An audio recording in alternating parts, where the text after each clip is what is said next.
Indiana Governor Mike Pence is fighting to keep Indiana's consumer-driven health coverage, though some advocates say it's a move in the wrong direction.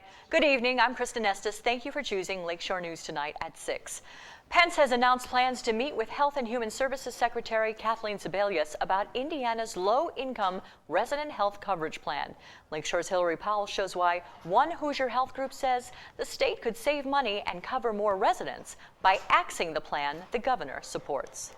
Healthy Hoosiers equals a healthy economy. That is the message advocacy group Covering Kids and Families Indiana wants state lawmakers to hear. The group recently held a rally at the Indiana State House to encourage legislators to support switching to Medicaid as the state's primary coverage for low-income residents. Many legislators still need more information about what the stakes are. They need to hear from their constituents about, what this means to me as a constituent.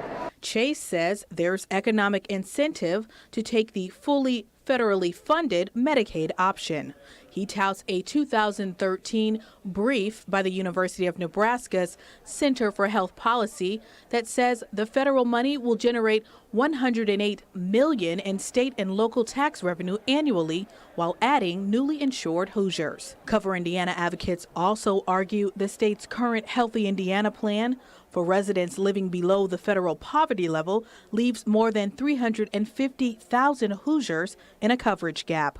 Between 350,000 and 400,000 people right now, I think, are going to be waking up very soon to the proposition that there's no viable alternative for them in terms of health insurance coverage because they don't qualify for Medicaid now, and they're too poor to really afford products on the health insurance marketplace, and they're also below 100% of the federal poverty level, so they don't qualify for any of the subsidies that otherwise would be available. While the Affordable Care Act gives Indiana the option to forego Medicaid, Hammond-based State Senator Frank Mervan says the HIP program is not the right replacement. We should be going with the Affordable Care Plan instead of the plan that is put forth because we'll be losing millions and millions of dollars.